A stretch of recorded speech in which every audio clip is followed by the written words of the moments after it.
My name is Irfhana Zakir Hussain, and we have a problem. Racial judgments are ruining children's lives. Our carelessness and our lack of awareness when making judgments is destructive. Yes, we have a huge problem, but we also have a great solution. Take a look at the group of children projected on the screen. What do you see? Do you see a diverse group of children eagerly waiting to answer? We have all determined that these children are adorable. How old do they look? They're probably in preschool, or more likely kindergarten.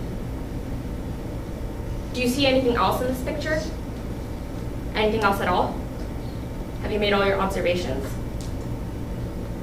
Here are a few observations that most of you didn't make. I think most of you have heard of the school to prison pipeline, which states that male African Americans tend to go to prison straight from school. But most of you are unaware that those two black boys in the back are more likely to be suspended and or expelled from preschool than their white male counterparts for the same exact offense. For example, if the white male counterpart bit another child's hand, the worst punishment he's most likely going to get is a phone call home and or a timeout. However, if the black boy did the same exact thing, he will at least get suspended, if not expelled. In fact, black boys are 3 times more likely to get suspended than white boys. This is based off of a real-life incident. Preschool. These racial judgments start in the very beginning, preschool. The black girls in the picture are facing consequences just as extreme, if not more extreme. According to the study, Black Girls Matter, pushed out, over-policed, and underprotected, black girls and other girls of color are facing a grave danger. These girls are 6 times more likely to be suspended than white girls. Black boys, you may recall, are only 3 times more likely.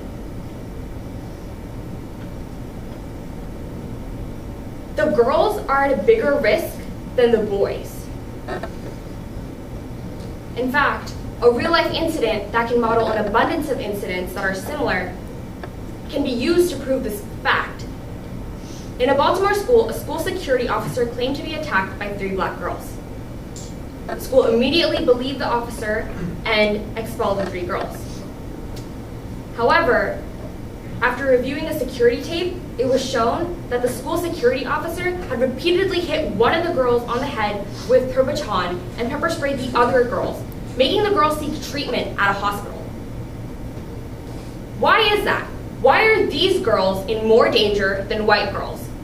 Well, the study goes on to explain that black girls and other girls of color are seen as disruptive and ignorant. Their achievements are ignored, and their actions are misinterpreted. Stereotypes and racial judgments are ruining children's lives. Not only black children, other children as well. Here are a few racial judgments that I've noticed we make. When we see an Asian person, we immediately assume that they must be super smart. If the person in front of us is a horrible driver, we believe that they must be Asian, and typically an Asian woman.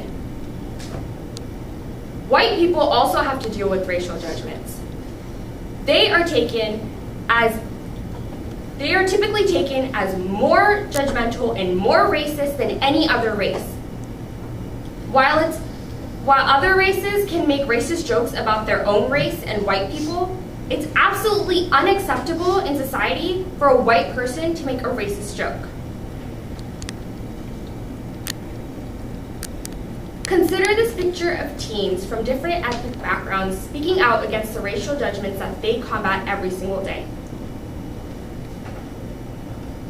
These judgments are based off of stereotypes, and these generalizations have become jokes. We have forgotten that our words can actually do damage. Let's not forget the racial judgments concerning religion. Only 27% of all Americans have a favorable view of Muslims. Because 1, the other 73% base their judgments off of a small percentage of extremist Muslims, and 2, they are unaware on what the actual religion stands for. Now you can probably tell that this is one of my own personal problems. I am Muslim, and I, like the majority of Muslims, absolutely hate terrorists. In every group of people, there are going to be people who are so extreme that the group of people disowns those extreme people. And I, like the majority of Muslims, have disowned the so-called Muslim terrorists. Because in our eyes, what they are doing goes against our beliefs. But here's the thing, we can't stop these racial judgments from happening. In our nation, we claim that race doesn't matter, that we have overcome all racial barriers and problems caused by race. Our statement is a half-truth. It is true that we have overcome racial barriers in some aspects of life, such as friendship. But there are still so many aspects of life where race, unfortunately, still matters. We can't always ignore race. Sometimes knowing a person's beliefs and race can help you become more respectful towards that person. It can broaden your horizons and help you form judgments that aren't biased or ignorant. We can't stop judging or racial judgments as well, because judging is an evolutionary trait, something we needed for our survival. Good judgments save millions of people everywhere. Simple judgments, like knowing when to cross the street or knowing not to go into a dark alleyway at night, are essential for human life. Which is why stopping racial judgments is nearly impossible and detrimental to our species. Here's what we can do. We can become aware of our racial judgments. Our awareness will make us think twice about these judgments. It is proven that looking for biases in your judgments can make your judgments more accurate and respectful.